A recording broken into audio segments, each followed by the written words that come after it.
불멸에는 존엄이 없다. 불멸에 대해 아무도 말해주지 않는 것은 그것의 품위가 전혀 없다는 것입니다. 정말 하나도 없죠. 예를 들어 저는 방금 어떤 사람을 울타리 기둥으로 찔렀습니다. 사실 그건 그의 잘못이었습니다. 어느 정도는요. 그가 뛰지 말았어야 했거든요. 이건 포식자로부터 도망가지 마라 라는 의미가 아니라 말 그대로 그가 뛰지 말았어야 했다는 뜻입니다. 제가 따라잡았을 때 그 녀석은 이미 헐떡거리고 있었어요. 마치 처음으로 유산소 운동을 발견한 개처럼 숨을 헐떡이고 있었죠. 그리고 저는요, 약간 협응력이 떨어지는 언데드 우사인 볼트를 상상해 보세요. 이렇게 끝나길 계획하지 않았습니다. 사실 제 저녁 계획은 더 조용할 예정이었어요. 살짝 들어가서 피를 조금 마시고 그 불쌍한 녀석에게 두통과 철분 보충제에 대한 갈망만 남기고 떠나려고 했죠. 하지만 아니요.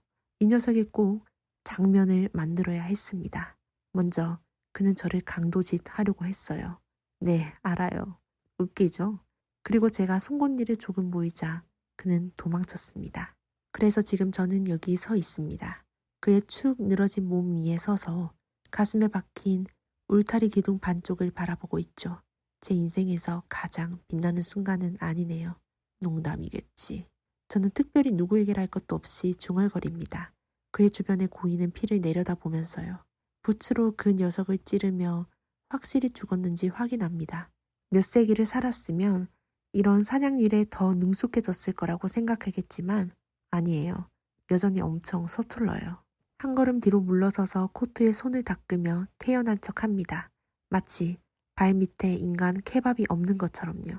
문제는 제가 그를 죽일 생각이 아니었다는 겁니다.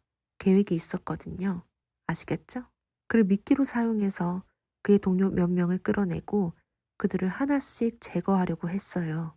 이제 제 손에는 시체 하나만 남았고 저는 뒷정리를 정말 싫어합니다.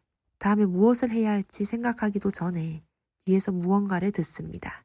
희미하지만 분명합니다. 누군가 달리는 소리예요. 제기랄. 돌아서자 마침 또 다른 남자가 골목을 달려가는 모습이 보입니다. 당연하죠. 당연히 그에게 친구가 있었겠죠. 이 녀석은 더 작고 빠르지만 저는 여전히 더 빠릅니다. 그를 쫓아가려는 순간 옆구리에 날카로운 통증이 터집니다. 혼란스러워하며 아래를 내려다보니 갈비뼈에 꽂힌 칼자루가 보입니다. 오, 이 자식아. 저는 칼날을 빼내며 신음합니다. 제 피가 짙고 진하게 보도 위로 떨어집니다. 치명적이진 않아요. 전혀요. 하지만 젠장 따갑네요. 두 번째 녀석은 여전히 달리고 있고 어깨 너머로 힐끗거리며 아마도 제가 죽어 쓰러지거나 불타오르거나 다른 할리우드식 넌센스를 기대하고 있겠죠. 당연히 그렇지 않습니다. 하지만 이 상황 전체가 점점 짜증나기 시작합니다. 저는 사후 세계에서 이런 귀찮은 일을 겪고 싶지 않아요. 좋아. 저는 칼을 옆으로 던지며 중얼거립니다. 쉽게 잡히지 않으려고? 그럼 한번 해보자고. 순식간에 그를 따라잡습니다. 한 손으로 그의 어깨를 잡아 돌리고 가장 가까운 벽에 그를 세게 밀쳐 붙입니다. 그는 발버둥치며 저를 차내려고 하지만 이제 더 이상 부드럽게 대할 기분이 아닙니다. 그의 머리가 벽돌에 부딪히는 소리는 축축하고 그 소리에 제 송곳니가 배고픔으로 가려워집니다. 이제 피 냄새가 납니다. 진하고 구리 냄새 나는. 그 냄새가 저를 부르고 있지만 저는 망설입니다. 네, 저는 화가 났지만 괴물은 아닙니다. 정말로 아니에요. 이 녀석은 죽을 만한 짓을 하지 않았을 겁니다. 아마도요. 솔직히 말하자면 저는 도덕적 계산에 그다지 능숙하지 않습니다. 잠시 그를 쳐다보며 내 안에서 갉아먹는 배고픔의 무게를 느낍니다. 긴 밤이었고 저는 배고픕니다. 조금만 취할 수도 있겠죠. 그를 기절시킬 정도로만요. 그는 살 수 있을 겁니다. 아마도요.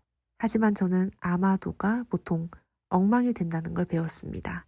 울타리 기둥에 찔린 정도로 엉망진창이 되죠. 오늘 밤 두구의 시체를 설명할 기분은 아닙니다. 그때 사이렌 소리가 들립니다. 젠장. 물론 누군가가 경찰을 불렀겠죠. 왜냐하면 아무래도 제가 한 번이라도 조용히 식사를 할 수 없나 봅니다. 바보 같은 녀석이 9일 일에 전화를 걸지 않고서는요. 마음이 바뀌기 전에 그 녀석을 놓아주자 그는 의식은 없지만 살아있는 채로 바닥에 쓰러집니다. 마지막으로 그를 한 번 더 쳐다봅니다. 반은 짜증나고 반은 후회스럽게. 그리고 누군가가 저를 제대로 보기 전에 재빨리 그림자 속으로 사라집니다. 불면에는 품위가 없지만 장점은 있습니다. 2블록 떨어진 곳에서 울타리 기둥에 찔린 시체가 왜 있는지 경찰에게 설명할 필요가 없다는 것처럼요. 어둠 속으로 녹아들면서 항상 그렇듯 배고픔이 저를 갉아먹고 있지만 이 모든 상황의 부조리함에 웃음이 나옵니다. 저는 몇백 년을 살았고 이제는 이 사냥일에 능숙해졌을 거라고 생각하겠죠. 하지만 아니에요. 여전히 여기서 울타리 기둥에 걸려 넘어지고 길거리 깡패들에게 칼에 찔리고 있습니다. 코트에 말라붙은 피를 내려다보며 한숨을 쉽니다. 내일은 제대로 해낼 거예요. 아마도요. 아마도요.